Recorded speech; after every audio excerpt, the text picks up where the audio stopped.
Manoj, and it's always good to interact with all of you, but it's always a problematic scenario for cinematographers to be, expounding and talking about things, because I always maintain that we are, let's say, the doers, not, the talkers on the show.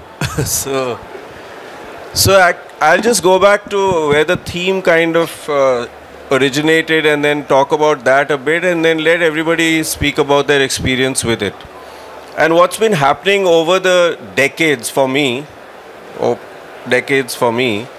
has been that, I feel now in retrospect that it's just been an onslaught. There was a slow phase and then there's been an onslaught of this technological innovation and change and stuff being thrown at us kind of thing. And ever since, of course, digital cinematography began, then every 3 years there's some new product, or every 6 months actually there's some upgrade or some product being thrown at you. And I was trying to wrap my head around this, that how it has impacted our work, or has it really? That is the thought that I was grappling with when we said, okay, let's talk about technology and let's talk about what we are really about. So in my mind, which again now goes back a long way, where you started with ARRI 2Cs and we worked with film and we struggled to work with film in our own conditions and we tried to make it work for long years. Suddenly there was a big quantum shift when digital cinematography came in. Digital cinematography also came in with a little bit of a burp and a bit of a, when the red one came and I took it out on the streets and I said, okay, this is 320 ISO. And it's, you can push it a little in post and it'll... When I took it out on the streets of Bombay and did my first night test shoot with it, I knew that was not the solution. So I had to go back to finding solutions within film at that point in time. So I would say the game changer would be the Alexa cameras, the Log-C, and then from there on the journey of the digital cinematography. Now, journey of the digital cinematography is also now every 2-3 years assaulting us with newer products and newer, how should I say it, bits, bytes and nits, whatever way you want to quantify it. But my question still remains that, is it really changed the game that much? Or are we still looking at things pretty much in the same way? That is, in my mind, still the question. And for me, actually, it is when you're accosted with so much data, let's say, you actually need to sit back and reflect a bit and think about what your images are actually going to mean or how they're going to play for the film. And that sometimes gets lost in this process of dealing with, oh, that booth and that booth. So that's that's the conversation that I want to have with all the young DPs around me. And I want to start with Dipti. Actually, before I go there, let me also recall for you guys 2 conversations that went on in the process of my growing years. One was when post-Avatar, I think it was, when Avatar came out, and Avatar was a great film. I mean, no questions about it. And 3D became, suddenly everybody looked at 3D as the next big thing that's going to happen. And I remember I was traveling at that time and I read in the New Yorker magazine, I read a long piece on 3D. And that long piece was actually reflecting on how the game at the cinema theaters might change forever. That at least 80-90% of the films that we watch are going to be 3D from here on. And this was the New Yorker magazine. Well-researched article, well thought out and well written. So I remember reading it and thinking, अभी हम लोग क्या करेंगे? मतलब, do I have to recalibrate my life? And I, in my head at that time, said, no, maybe not, because 3D films have been there before. We've had a Chota Chetan and we've, been through that cycle before. And maybe this is one more of those cycles. And now in hindsight, I can probably say that maybe that's how it played out, because everything didn't go the 3D route. Then one more small incident was, I was at Goa airport and IFFI had just gotten over. So I was not there for the IFFI, I was taking a flight back. And there were some young people sitting behind me talking about VP. Sorry, not VP, VR, virtual reality. And virtual reality had just come in, some films were made around it, and some shows were this thing, and those headsets had come into the market. And there was lots of talk about how now most of the content will go the virtual reality mode. And these young people were really excited with it. And I was listening very keenly to them because it was like a change of mindset. Because now you're not going to watch films in the same way ever again, you know. It's like the viewer is going to dictate how you watch this image and the story play out or the drama play out. Because you're going to be able to control how you look at it. Then, I sat down to think, oh, now is it over finally? Now it's all going to be, you know, virtual reality from here on. So is it now time to call it quits? And that virtual reality cycle also, then Inaritu was making a film in virtual reality. It was going ballistic at that time. And I was thinking to myself, will this also be like a niche in cinema, or will this change the way we view it, our viewing experience? Or, you know, everybody is going to wear this headset and then watch the film. And the sound aspect of it and everything, it became a whole new exploration. It became a whole new way of looking at how you would create images and put in the sound to make the cinematic experience for virtual reality. That cycle was even shorter lived than 3D. So my question broadly is that what has changed? It's been 30 years of huge innovations, of lots of technology being thrown at us from all around. Back to the same point, I'm going to hand the mic over. Dipti's been working with documentary for a long time. And that's another very, how should I say it, both a personal and a very intense way of looking at things and making movies. So she made a film which was called City of Photos long ago, which has still remained in my mind. And that was a structured piece. It was a formal piece. It was not documentary as we know it. She shot that on tape. And then recently she shot another documentary called Shut Up Sona. That was digital. That was digital. So she has grown up with this, dealing with this technology, but I'm sure she grapples with it very differently from the way we do. The guys, you know, who make feature films and, or you know, shoot dramas and that kind of thing. So let's start with Dipti first, and then we'll take it down the line. Hi. So, thanks Anil for putting that perspective on everything, because, you know, you said you want to start with the youngest, but I'm not the youngest, I must tell you. Yeah, so my journey has been, started with cinematography in FTII, where all we had was 35mm black and white film, which is still dear to a lot of us. And over the last few years, I diverted into making my own films, and the last film happened to be a documentary. But when it comes to the intersection of technology and cinematography, I very strongly feel that more than anything else, it has made the process of filmmaking very democratic, not just in terms of budgets, but also in terms of artistic expression. I feel there's a lot of forms of cinema that came about simply because technology can allow it.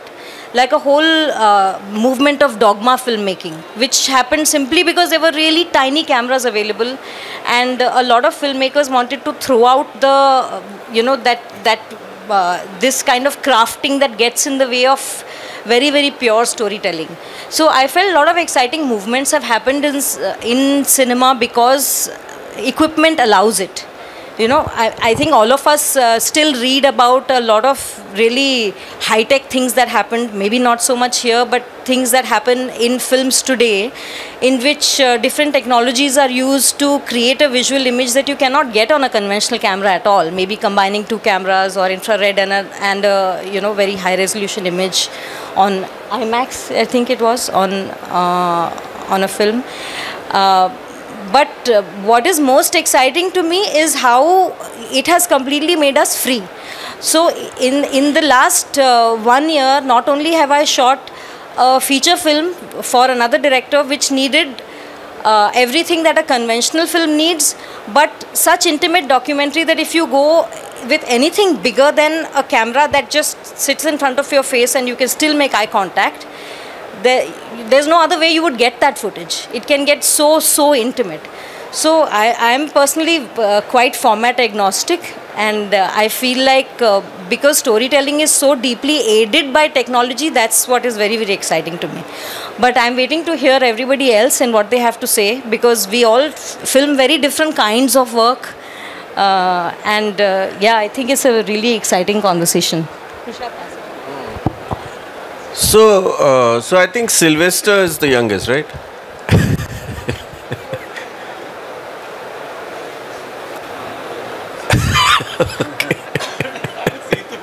No, I'll come to Setu later. No, why I'm asking Sylvester to come in is because he started with, when the web series world came to India in the right way, then he was part of that Sacred Games, which was being originated. And that was again a new kind of a drama that needed to be told, what we call long format and all that kind of thing, and the stresses of that, and therefore how digital cinematography probably aided that process, or what equipment they chose to make that work and all that kind of thing. Sylvester. Hey, come ahead and sit here. There's a lot of crowd at the back. You just come, more people can come in here. Just come and sit here. If you all don't mind sitting. And I think more people can come in here and want to listen to it. The left side is wide.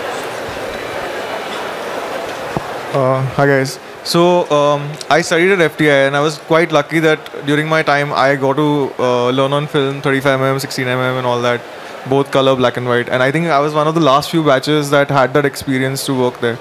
But also what happened when I was there is this whole digital wave was coming in. And at that time we were all confused when we were studying ki film to film hai, that's like the gold standard. How can that ever go away? And this video revolution has been happening since whatever 80s, 90s. So it's still not, I mean, film is still there. I mean, so when we were learning, we were always thinking that film will be always there and digital will never take over. But the reality outside was quite different. So we had to then unlearn things, relearn things, and information out there was not as abundant as it was today. It was really difficult to get, because not a lot of people had that access to these kind of cameras. So you had to like speak to other DOPs or like your peers and figure out okay, what is right, what is wrong. So that whole process of unlearning, relearning, and then reapplying yourself to the same kind of how do I say it, the medium. But okay, only now the tools have changed. So it's very important to recognize that. So abhi ye hai, digital hai, kuch tomorrow something else will come up. But these are only tools. So I think that has really liberated me. So now I'm not really worried about अच्छा मुझे camera कौन सा लेना है. अगर आरी Alexa नहीं होगा तो मैं नहीं कर पाऊँगा, या रेड होगा तो ही कर पाऊँगा, या तो सोनी होगा तो ही कर पाऊँगा. So those things I feel like are like really now, I mean technology has just opened up so many options like in terms of cameras and stuff like that. So you can choose whatever you want to go with. And whatever makes you comfortable. The form factors have changed. You have the bulky ones, you have small ones. So depending on your storytelling, depending on the need of your project, you can keep choosing. And even within the same project, you can shift between two camera systems, for example. So those options have opened up. Those storytelling avenues have opened up for us, which were probably not existing earlier. And yeah, coming back to Sacred Games. So what was the most different part for us was the viewing experience, right? Before this, we were always thinking, okay, our audience will probably see it only in theaters on a big screen. But now consumption has shifted drastically towards smaller, like say phones or laptops or even TVs. And most of our content is being watched there. So now we have to also like then recalibrate ourselves and think, okay, this is my film. Will this kind of a shot taking work there, like in terms of compositions, or do I need to rethink that? How will technology right now be used? Maybe like if I'm not going to go to the cinema theater, and now for example TVs are allowing me HDR, can I leverage that even more? So those kind of options have opened up more tools to play with. We can go darker, more and play with more saturation probably. So all those things are really good for us. I mean, I'll come back with the contrary view later. So let's just play this out. So this thing of options having opened out and what it really means for the business of filmmaking or image making, we'll come to a little later. But I just want to bring in Mitesh because he recently worked on a film which involved virtual production, right?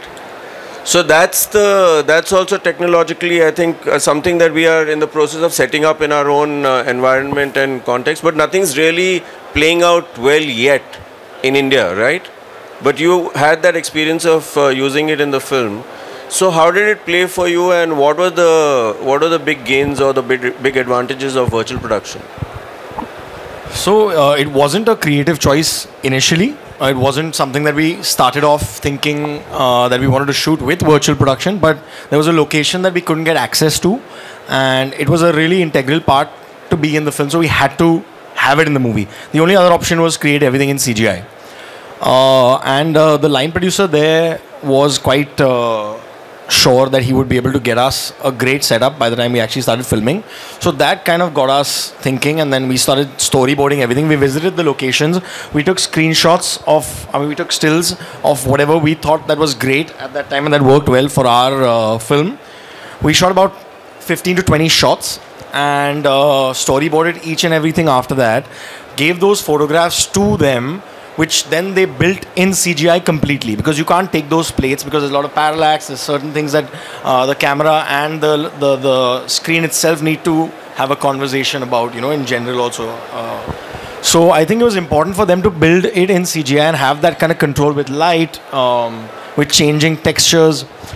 I mean, it's not as easy as you see it ready over there right now. It's very complicated in terms of actually having the right people associated with you. Because I feel like the production there also was trying to figure it out as they went as well. So we were their guinea pigs, number 2. They had one guinea pig before us. So we were their number 2 guinea pig. And this was a little bit on the larger scale. It was a massive screen. You guys will see it on April 7th when it comes out. And then I'll talk about it more post that. But because it's nice to see a reference and then, see what happened. Ours was also in black and white. So we could save a lot of stuff. The color problems that we had with creating textures and stuff like that, we sort of gave that away. I mean, it didn't really bother us. So we didn't have to go into the detail. We had to do massive amounts of tests. So we did one test about 2 months before with some test footage that they had built. And we realized the problems. And then we tried to cater to those problems while we were shooting something else. Thinking that by the time we tried to be over smart and preempt everything, we said by the time we come back, these will be rectified because we would have taken care of them. As soon as we got back, we realized that those problems have not been saved. And you need to redo everything that you actually did for so long. So, but the logistics aside, creatively, I mean, now when I go back, there were certain mistakes that we did, but I came out of it learning a lot more about it. And now if I have to go in and do it again, I know for sure that I'll do a far better job because I realize the problems. Do I have to get into the specifics or should I not? No, not really. I mean, I think what you're saying is clear enough that, virtual production was being proposed. Again, I'm going back a little bit with my own conversations that I've heard before. When we were in COVID times and in lockdown, I was prepping for a film which was going to be very post-heavy, in the sense that it was going to have, lots of CGI component and lot of set extension, but all in a period realistic space. So the CGI producer, the consultant on that film, once wrote me a very long email saying that once we come out of COVID, the world is going to go into virtual production because we will have to work with fewer people, and he was making very categorical statements about VP. And he said, it's about time that we start thinking for this film also, how that we will do wraparound environment with VP, and then we will create the world there, and then start thinking about your shots and your film treatment in that vein. My observation, prematurely today, is that is not the way most films are going to go. They're not going to go into VP because it's a very labor intensive and a very labored process to get it right. Am I right? Yes, you're right, sir. But one thing that was a great advantage, we shot in Paris, Amsterdam, Berlin, Poland. We had a lot of cast stuff, not a lot, but some cast stuff to do. We shot all the cast stuff of all the cities in one day, where it looked absolutely fantastic, absolutely real. It was great for that. Like, I would urge productions to do that because there's no risk of any crisis happening on live roads or anything like that. It was fantastic. We were in the car, just changed the actors' clothes and bang, bang, bang. No, you're absolutely right, Mitesh. Again, it will have its application, and it is great that technology is available, but it will have application in a kind of film. when Sylvester goes out to do Dobara or Man Marziya, he may not be using VP. That's my point. No chance. No It will have. No, again, this was because we didn't have access to the location. It just made a lot of sense. Likewise, for 3D, yes, that is very valid and it should continue to get refined as technology and that it has a space. When I want to go and see a Brahmas, maybe I want to see 3D, but when I see 83, I don't want to see a 3D. You know, so like that, they will have their spaces. Virtual production will have its space. But to start imagining when technology onslaught happens, it usually is projected as, oh, this is the thing, the next big thing that will take over our lives. That's what I am arguing against, and for a purpose, just so that there is a contrary view in the room.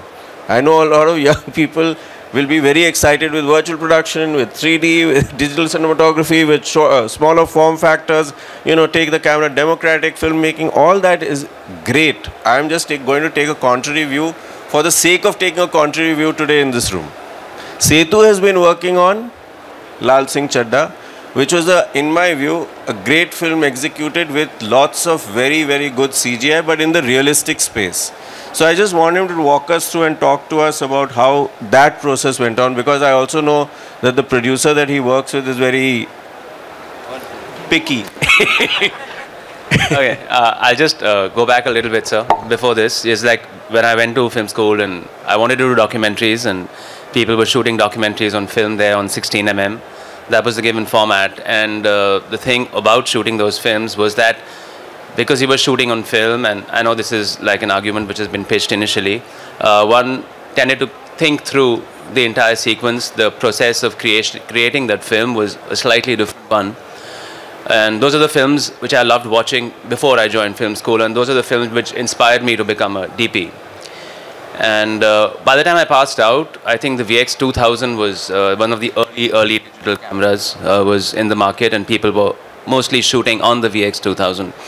And because I wanted to shoot documentaries, and I started shooting on the VX 2000, but my experience of being on the films before I went to film school and the ones after I had passed out was very different, because now it was more, for me, it was a little like less of thought and more of ENG, you know, because you were shooting on a digital camera where there was no stock, it was cheaper to shoot, it was easier to shoot, and this is not a diatribe against digital at all. I'm not saying that. I'm just saying that the thought which went into creating on film in the early days of digital coming in, I found that that thinking process was far lesser now, and it was more like, okay, let's get this, let's get this, let's get this, and we'll make the film. You know, that was the first thing I felt initially. But then as I kept working, I think what I have come to realize is that it's the person I'm working with, really, you know. Whether I mean, I tried to shoot Lal Singh, since Sir brought up Lal Singh. I tried to shoot Lal Singh. We tried to shoot Lal Singh with the producer who's like, and on film, we did tests. We sent them for processing to the UK. Great results, fantastic. And we did a comparison. VFX was very happy with it. But finally what happened was, because we were shooting all over the country and transporting the film to the labs was always going to be an iffy thing. Production was not very sure whether, you know, in transport or sending it to London to the labs, if by chance they would, you know, get exposed to some kind of rate which would ruin the footage. We wouldn't know till we'd moved on from there. So that was actually the reason why film didn't happen. But otherwise, I think all of us were actually in support of shooting on film.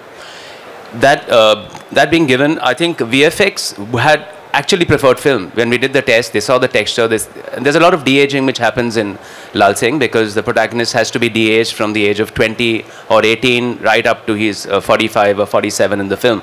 The process of de-aging, I'm just going to put this very briefly, is that you have to first degrain the footage. You remove the grain, you shrink it, because if you shrink it without removing the grain, then the grain size changes. So they first degrain the footage, they shrink the face, they morph it or change it, or whatever has to be done is done. Then they put the grain back to get better texture, to make it more real, and we all knew right through that real, like Sir was saying, is the way we wanted to go. The film was really helpful. It was for other reasons that it didn't work out. But what I really feel, and what I want to say right now, is that given technology and all the changes that have happened in the past few years, and will keep happening in the years to come, I think eventually, for me personally, it has been a process of engaging with my director about telling the story with whatever tools available, whether it's film or whether it's digital, whether it's an iPhone, whatever suits. It's great we have these options, like Dipti was saying, and I totally agree that we have these options. But the basis of making a film is to tell a story, and whatever tool available, it's a meeting of two minds. As a DOP for me, now more than two minds, many minds actually, but primarily the director and me when we interact. And gradually as we meet other people in the film, in the crew, that's what I'm not somebody I think who would say, okay, there's a new camera, let's get a better idea. That's never happened to me. It's going to be the same idea, but you can tell it in a different way. You can tell it better. It's definitely more convenient, definitely. But primarily, the essence of the game remains the same for me over these last few years. Yeah, I think that's articulating it in the best way possible. What Setu just said is that, which is where I was also starting off by saying that actually, essentially, that process has not changed for us. And I'm hoping that we'll make that point today, that cinematography is not about what is out there, it's about what's in here. And it's about, therefore, what you're absorbing from what you're reading or what you're interacting with the crew, and what you're responding to on the location vis-a-vis, or responding to vis-a-vis what's playing out in front of the camera, and therefore interpreting it in the best way possible in the service of that story. And that's never going to change, whatever might have happened. And yes, actually what I feel is that we are dealing with lots of, how should I say, just reverberations and little bit of noise factor going up with the newer technologies. And therefore I feel that right now we probably need to bring in that little filtration so that we can get back to the basics and try and see, okay, have we got our focus right in approaching this subject, this film, this screenplay, this situation, or whether it's non-fiction or fiction, doesn't matter. I'm saying the same thing basically. So that's the premise that basically I wanted to highlight for today. And I'm happy now to just open up the house or to pass the mic around, whoever needs to or wants to, add to this or speak about it. Or yeah, you're the youngest. You have lots to say, na? You have to tell us how it's playing out.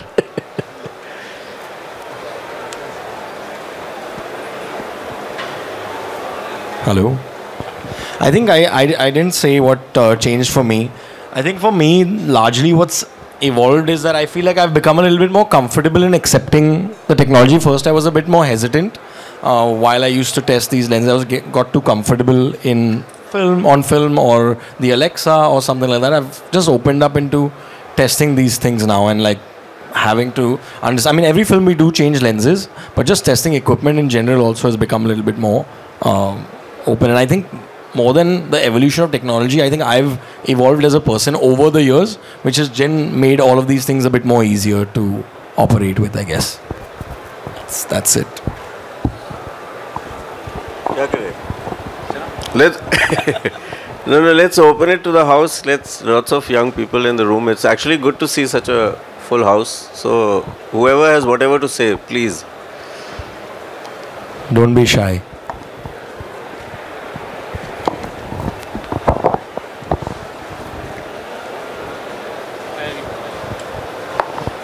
Okay, hi, hello everyone. So I just wanted to ask you guys, since virtual production is a new technology, so what are your views on this? Like what could be the future of this and all? I think Mitesh is the person who's actually had first-hand experience with it, and he was addressing it a while ago, saying that it's a painstaking thing because you have to spend a lot of time in pre-visualization, and I don't mean pre-viz. It means generating that imagery that you need to project will require much more of your time and energy, and then you think about the compositing of the image. So your work will start in prep in a bigger way. It's not just about making storyboards and previz. It's about generating the environment. So being part of that process will be your new skill set, if I'm saying it right. And also testing on the equipment itself. Like you need to end up spending a lot more time, which not a lot of people have the budget for most of the time. See, in the Indian context, I'll just say it very bluntly that our producers have not yet understood the value of prep. So once we start investing in the pre-process is when I feel virtual production, virtual VP will come into play in our context only then. Because the producers think that you can now start projecting the ocean and then we can do deep sea diving. We can't. With virtual production, you can't do that, right? So that attitude shift has to happen for us to start using it effectively. And for the past 2-3 years, I've been hearing, oh, that studio is coming up, that studio. None of them have come up yet.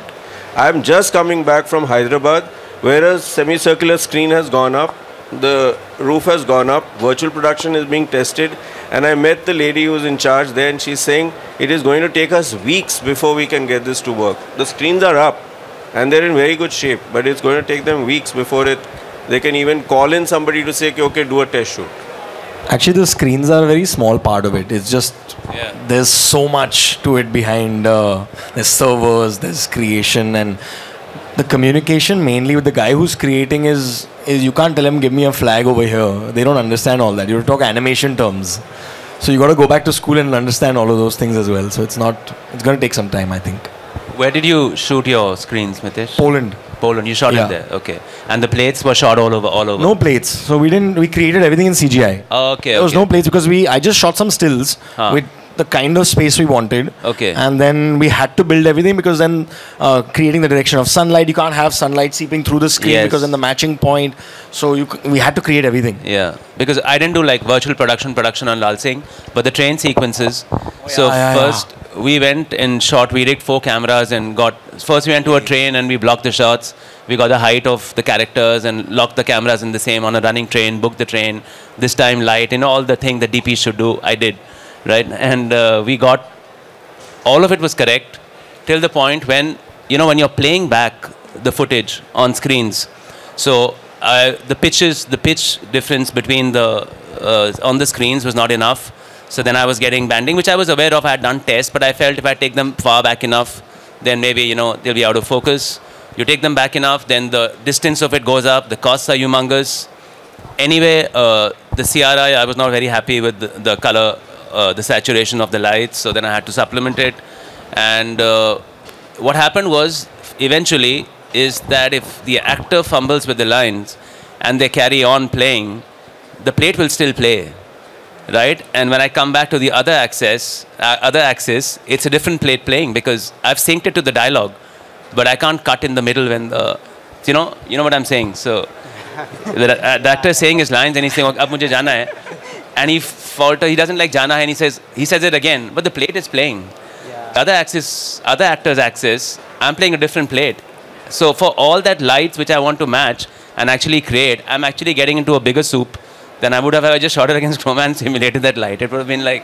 So finally you all did chroma? No. We did the plate. The screen? Yes. You all did the screen? We did the screen. But it was not like a virtual production screen. It was a predecessor of the virtual production screen. But it was looking really good, honestly. Yeah, because we replaced it with the... we shot it with the plates for the simulation of the lights, but we replaced it with the actual footage, which we had shot on the array. So it was a very cumbersome but a huge learning experience for me, and what to do and what not to do. It wasn't set up like it was a stage where someone had to get the screens in and make all that, put one on top, put one on the bottom to get the light bounce and all of that just to make it look, Because I really for me it was like a challenge of getting the train real. No, I think both of you are saying the same thing, that virtual production seems like a switch on and play, technology, but it's not going to play like that. That's one thing. Second, small question, what was the pixel size of... The pitch between the thing was about 4 mm, which is huge. Yeah, and then I put a small silk between it to diffuse it further, and and then it caught light and it just went into another space. And this is after doing a number of tests, and you have to do these tests because it's not going to be. Also the cost of it, I don't know now with COVID and all the production of... I actually want to learn virtual production. No, so it's that's well said. That you want to learn virtual production, that is an investment, yes, for the future.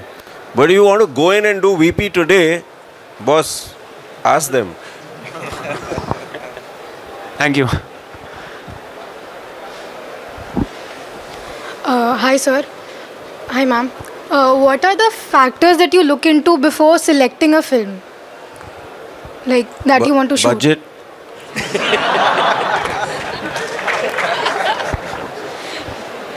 I thought you'll ask selecting a camera for a film or something. Selecting the film, whether to do it or not? Yeah, like... That's the answer. For me, it's mainly something that I've never done before, and if something like is something alien to me and I really want to explore that, then that really thrills me, and I get drawn to those things. I've done like 4 films. So I don't know. Honestly, I don't. So basically, it's the same thing. You know, it's you read the script. You have to be nice people. You have to have a good director. You have to have a good connection with people, and of course, the money has to line up as well. And then they have to have the money to actually put into the film only, not to only pay you. But it's important to have the money to put into the film as well. Setu. Yeah, I think the director possibly and the story. Sorry, that's a cliche, but it's true. It always works. If you're actually, because a feature film can be a very long haul. You know, sometimes the one I just did went on for 3 years, but I mean, typically they're shorter than that. If you've dialed a wrong number, then it can be a miserable time for you and for everybody on set. You know, it's not a good space to be in. So I need to make sure that the people I'm working with, I don't have to always see eye to eye, but there should be a mode of communication. You know, where you can communicate and put forward your thoughts and have a response, and it can be done in a healthy kind of way. That's really important. Of course, the budget goes without saying. They're absolutely right. But sometimes there are, I mean, I've shot low-budget films, like Kahani, for example, which is comparatively low budget, I had a blast shooting that film. I had great fun because I think we were very clear from the outset as to how we were going to shoot the film. The camera was going to be on the shoulder. We walk around. No one had a problem. And we all came out very happy with the film and with ourselves and generally. So it is of course the budget. It has to be correct for the project, you know. If you're trying to make a 5 crore film but you have like 50 lakhs, then possibly within the first week of shooting you'll know that and there's going to be hell to pay. You should not have, I mean, if your film needs that money, that's the money you need. It doesn't have to be a big budget film. I don't think anyone here is saying it needs to be a big budget film. So that's not the message. The thing is that it needs to be correct for the film. And yeah.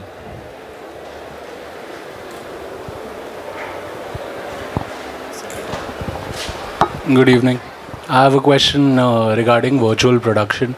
How far are we from reaching something like Mandalorian level in terms of like studios and even in terms of what they're doing on the screens?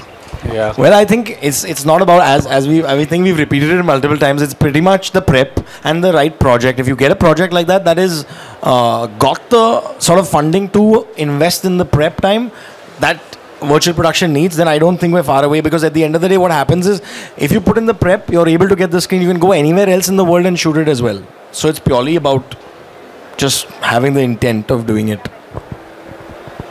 No more virtual production questions, guys. And no more artificial intelligence either. That's yet to come.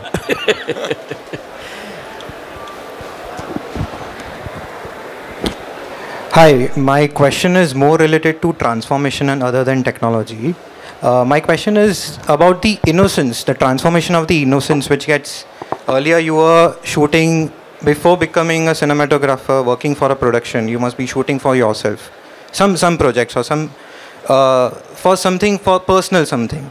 And shifting to a production, in collaborating with directors and everyone, that innocence which I feel right now for shooting a photography assignment something, that innocence which I see my earlier pictures has gone away now because I'm working with someone, I'm working in some another thoughts. Any thoughts on sharing on this? Or is this the right place to share? It's a non-technology question. No, I think what you're saying, if you're working for yourself, you're not really collaborating with other people, if I get you correctly. If you're working with yourself, I think what you're talking about is, I won't even call it the price of collaboration. It's the process of collaboration, where other people's ideas do come in, they percolate and mix with your own, and something new is formed. It's a beautiful process. I first of all, when I started doing cinematography, there was no question of shooting anything for yourself. The only thing we'd shoot was still images, photographs, which we shot, and that is my vision.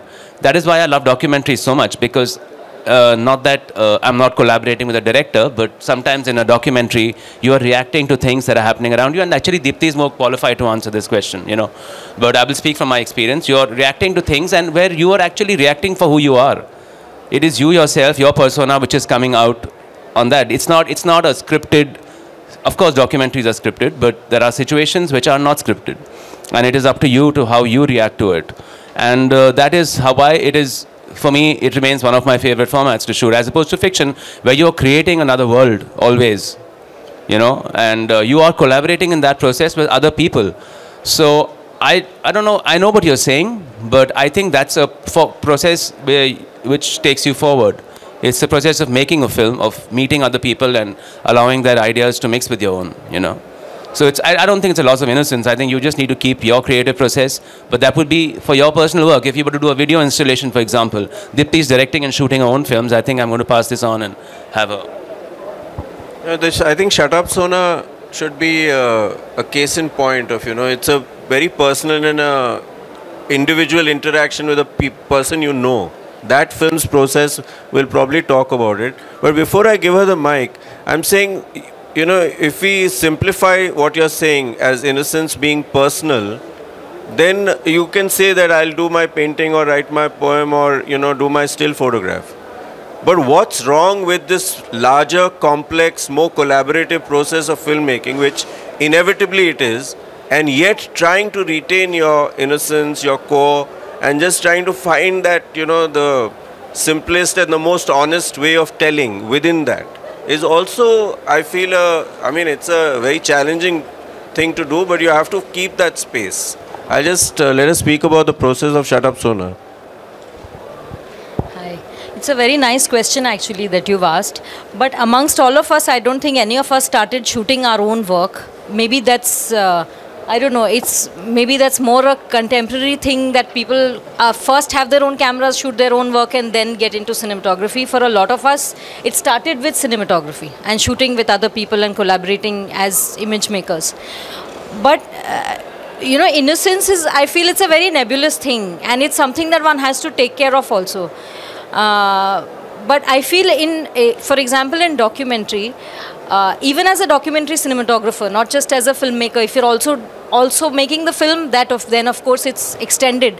But I can totally hear what Setu said, because as a cinematographer in a documentary film, it's like your soul has to be aligned with what you're shooting. You have to be invisible to people. How you see the world and how you observe the light is where you'll place the camera. But after a point, there's no thought involved in it. It's happening on its own. So that inherently one can say innocence, but actually one has internalized something very deeply. But I feel the more one does that kind of work, we are able to bring that same kind of a synchronous feeling into our fiction work. Or that's what has happened to me personally. Is that when I work with other filmmakers, I hone in more to their intention or things like that. I also get drawn more towards projects now in which I can explore something, you know, also as the subject or something that I might learn something from. But it's totally one's own, you know, if you want to hold on to that, it's completely up to you. It's not going to get spoiled by, you know, commercializing your work, essentially. It's an open game. I think everybody here, when you see through the frame, whether the camera is on some kind of a high-tech device or whether it's a static shot, what we are interested in is what is that frame saying to us? Is it telling that story? Which is actually the same thing we have been doing since much before cinema was there. We were sitting around fire and telling stories. That's the engagement that we are talking about. So all of us are playing a part in that, essentially. And technologies will come and go, but that doesn't change, I feel. Hi.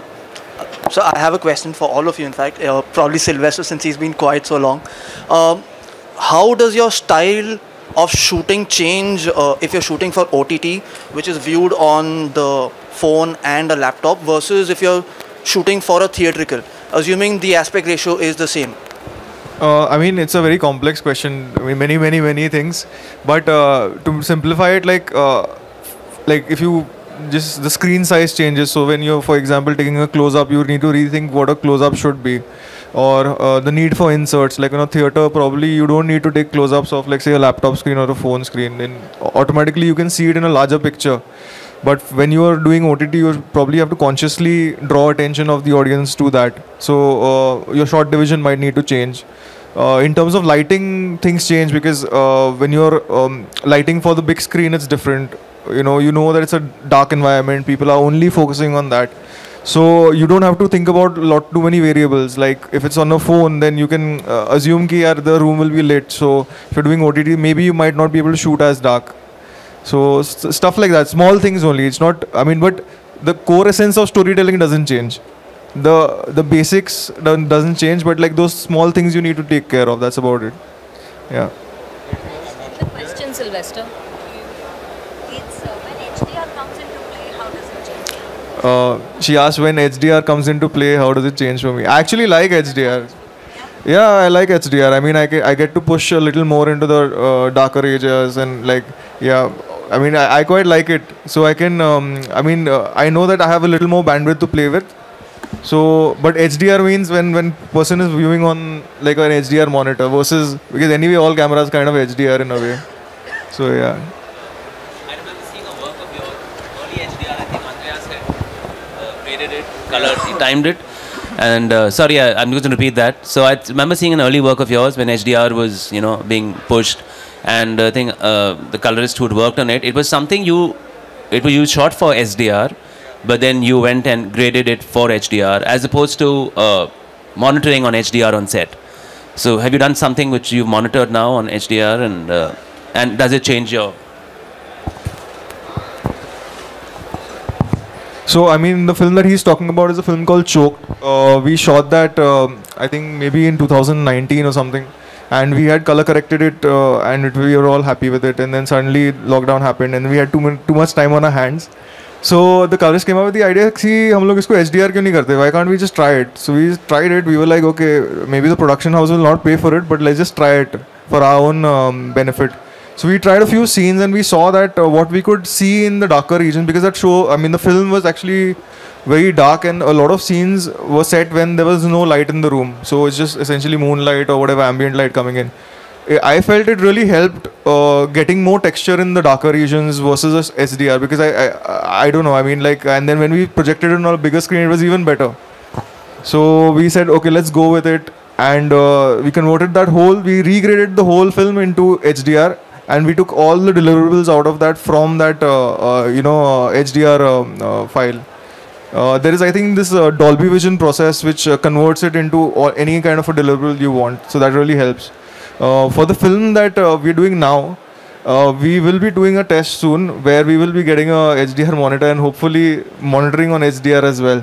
So day after tomorrow is the test for that. So I'll let you know how that happens.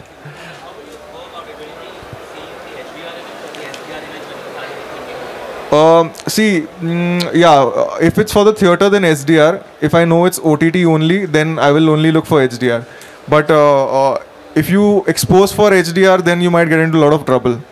Because I feel like you will not, account for a lot of things that can go like it's like fix it in post kind of attitude sometimes.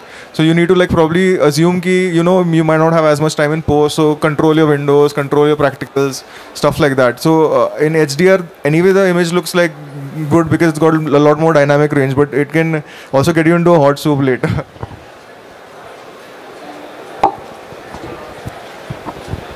Since I'm playing the contrarian on this, I've heard, I mean, Sylvester made it sound really simple and really good.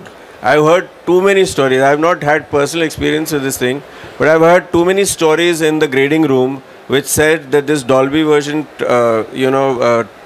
conversion to SDR doesn't work seamlessly. Then if you have shot SDR and you want to, put it out in some other, like for example, okay, we do a DCP for theatrical release, and then you want to do an HDR deliverable and you want to do an SDR deliverable, it does not translate in a straight line. So there is work to be done there. If you are thinking HDR and delivering HDR, probably a good space to be in.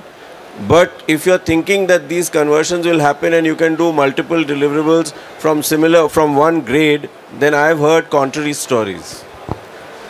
Yeah, I totally relate to hot soup that you're talking about, because recently I did a series, and we all know that HDR monitors are not always available to us on set at all. So you have some mental image of what you're going to get. You do rigorous tests to understand, what might clip. Yeah, and for the series that I did, I ran some tests which I took to Naveen Shetty in his studio. He's here somewhere, and he guided me about what to watch out for. Don't let highlights go there, or things like that.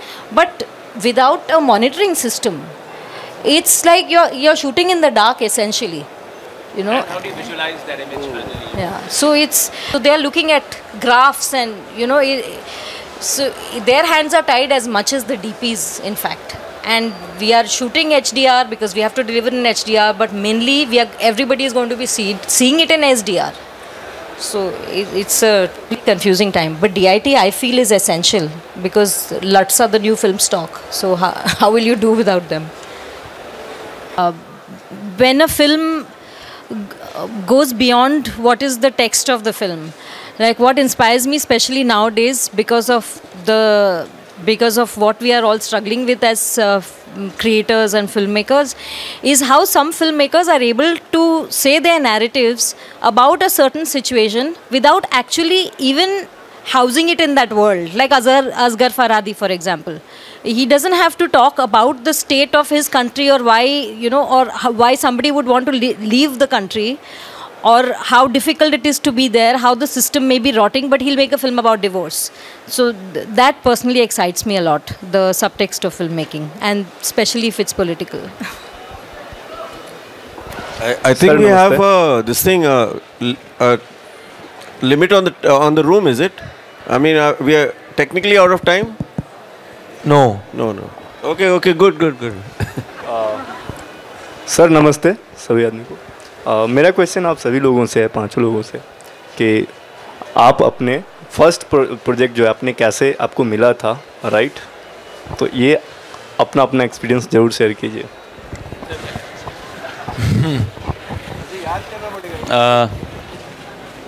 मैं एक documentary shoot कर रहा था। उसके पहले मैंने Rafe Mahmood sir को assist किया था। तो जिस फिल्म में मैंने असिस्ट किया था, उनके डायरेक्टर एक और फिल्म बना रहे थे। तो जब उन्हें राफ़े सर फ्री नहीं थे उस समय, तो उन्होंने मेरा नाम सजेस्ट किया और मैंने मैंने प्यारी फिल्म की। मीन्स राफ़े सर ने आपको सजेस्ट किया और उसके बाद आप वहाँ से शुरू किए। अनिल सर प्लीज़ आप बताइए। अरे मुझे तो पता नहीं वो क्यों आया मुझे मिलने। वो बंसाली एक स्क्रिप्ट लेके आया, वो बगल की बिल्डिंग में रहता था। उसने नीचे बुलाया मुझे फ़ोन पे, बोला नीचे आ जाओ। मैं वहाँ इमली के पेड़ के नीचे गया, सड़क पे वो आया दूसरी बिल्डिंग से और स्क्रिप्ट देके चला गया। बोला पढ़ लेना, फिर कल बात करते हैं। So it's very difficult to say how this journey starts and where it goes. It's sometimes a series of coincidences. Sometimes I don't know. You have to ask him. And actually the fact is the next morning I woke up and said let's do it, because there were many questions about how that film would get made, but I didn't ask any of those questions. I said let's do it. So if you're saying start of the journey कैसे हुआ, ऐसे ही ठक से।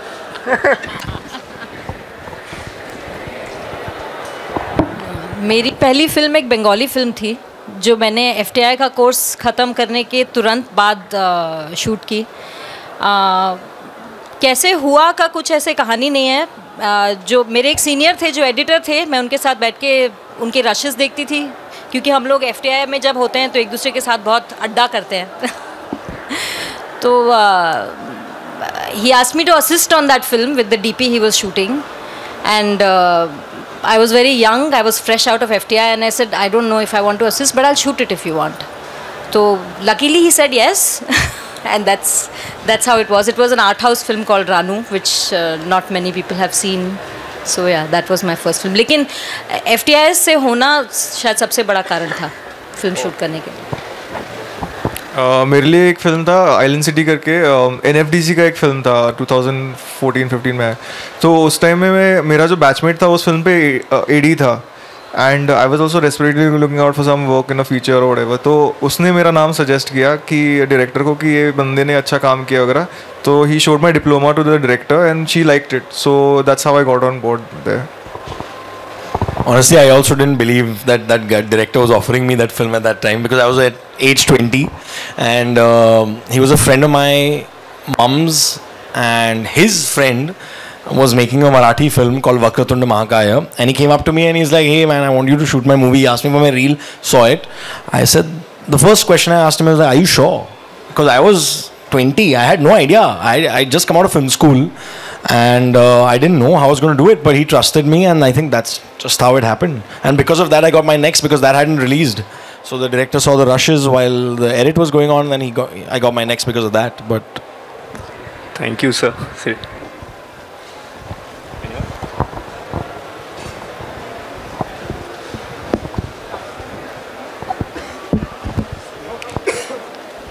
Cinematographer as an eye of a director, and how that shaped your craft also, working with different directors. I don't know. Yeah, I think I don't really see it like that. Honestly, I'm talking of my personal cinematographer or eye of director. I think both of us are wise, and we both see the world in a way. Most directors I have worked with have a take on how they see the film visually also, and some directors don't have it at all. They've actually, all my directors have been writers, and they are very strong in their writing. If the director is somebody who has a specific way of seeing the film, then I'm very happy to collaborate. If not, I can tell him, okay, this is how I'm seeing it, and it's a give and take. And like I said in the beginning, for me, the process is of two minds and an exchange of ideas. That is the core of it. That is what happens actually in my head when I'm given a script. So, yeah, I mean, he's supposed to be the eye of the director, and he's the person who shoots the film, but I don't think such a watertight kind of thing works for me personally. I'm pretty easy with it. Sir, can I ask a question regarding HDR? So, with SDR and in change in HDR, how are you seeing your levels now?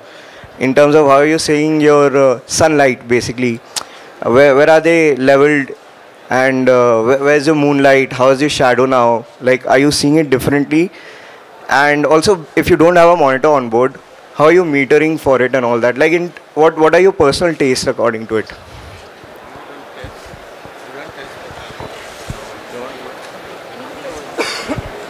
Okay. So I can only say from my one experience of a Netflix show.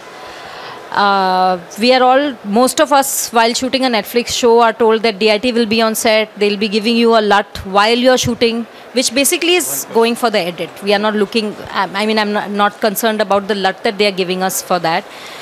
But I spoke with the colorist Naveen Shetty and tried to understand what is the difference, because I understood that there'll be two different deliveries that need to be made.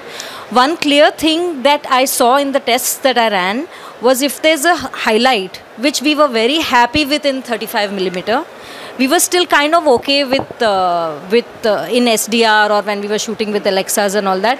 But now in HDR, that highlight, or having a bulb in the frame, for example, became a completely different ball game, because it's clipping when you didn't want it to.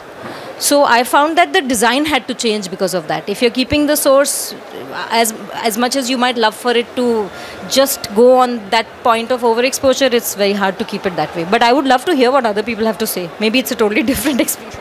I mean, I use this thing called zone system. Ansel Adams का पुराना कुछ theory है. So I mean, I know कि I know when I want to place my skin tone, and I know because I've done tests prior to probably the project, I would know कि अगर 6 stops over मेरा वो है, वो मेरे लिए ठीक है, and shadows like 5 stops, 6 stops under, whatever, only then I'll see texture in it. So these tests, if you do, then you probably know beforehand कि you're okay.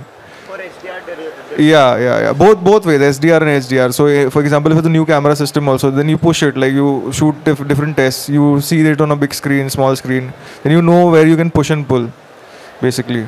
Yeah. Does also your supplementation changes in terms of lighting and all that?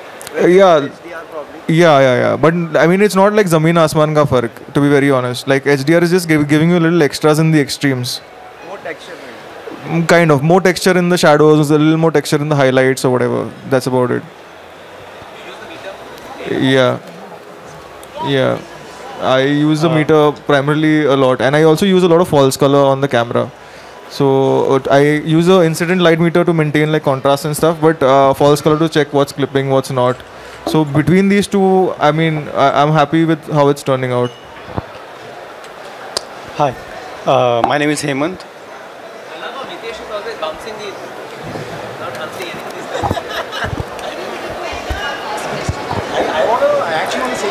I actually just want to say one last thing that, by the way, ISC has organized this thing with Manoj.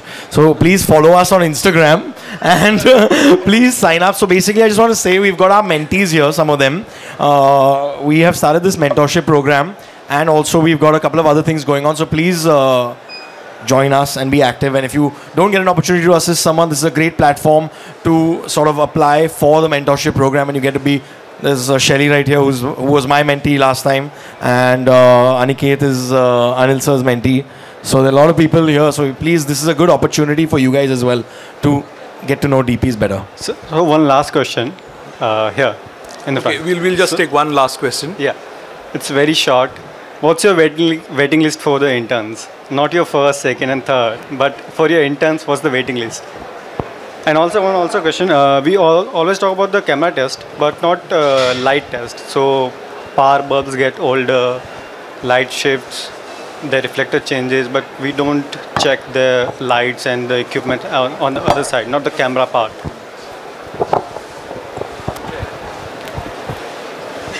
I'm not. No, I want Nitesh to answer this. He keeps giving me the mic. Nitesh never. Give me the number of the waiting list first. 7,383. I'm just kidding. No, I'll tell you the ISC mentorship program.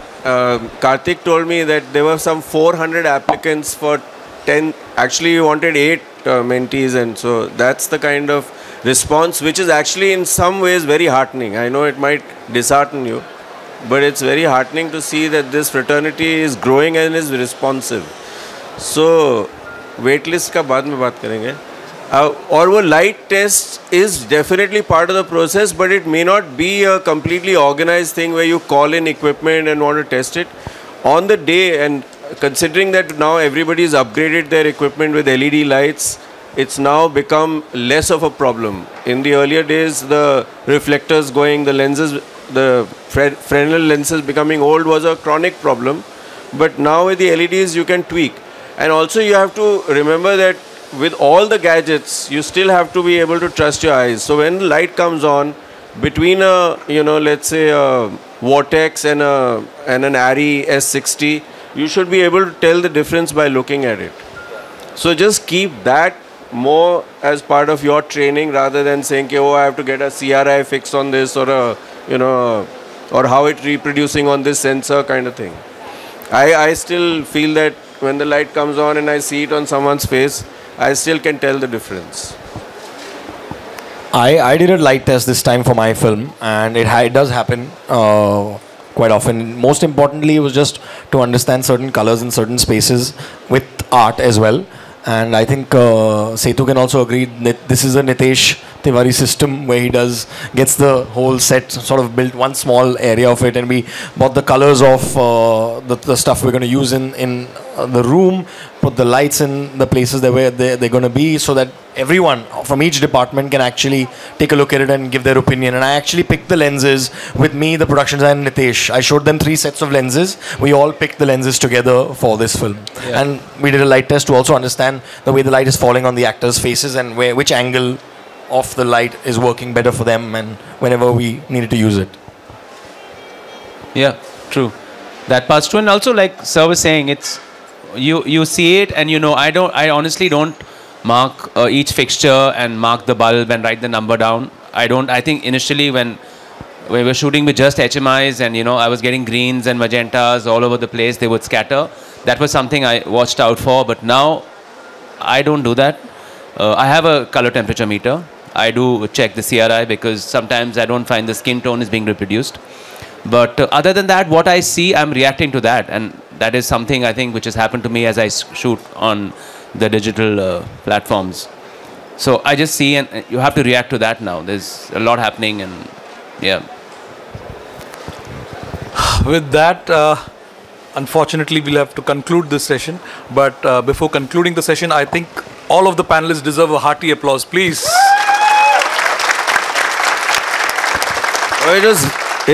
This is refreshing to see. Full house. So, thank you all for coming. Thank you all. I would like to thank Anilji for taking this initiative and making this session happen, because without his involvement, this wouldn't have been possible. I remember discussing this with him 2-3 months ago, and we were trying to get all the DOPs on the same date. That was a huge challenge, but Anilji made it happen, and I want to extend a sincere and heartfelt thanks to all of them. And I would like to give all the speakers a small memento as a token of the appreciation of your participation in this panel session. And we look forward to hosting more such sessions in the future Broadcast India shows, and we look at your support for that.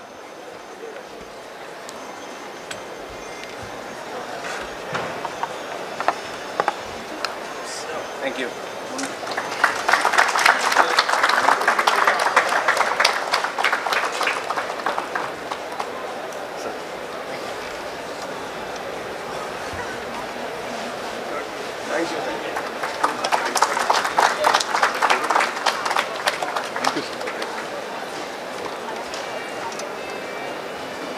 Dipti, please come. Thank you so much.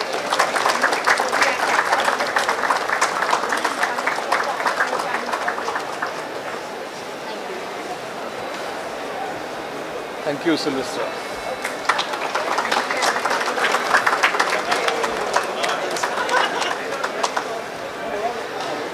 Thank you. Yeah. Thank you.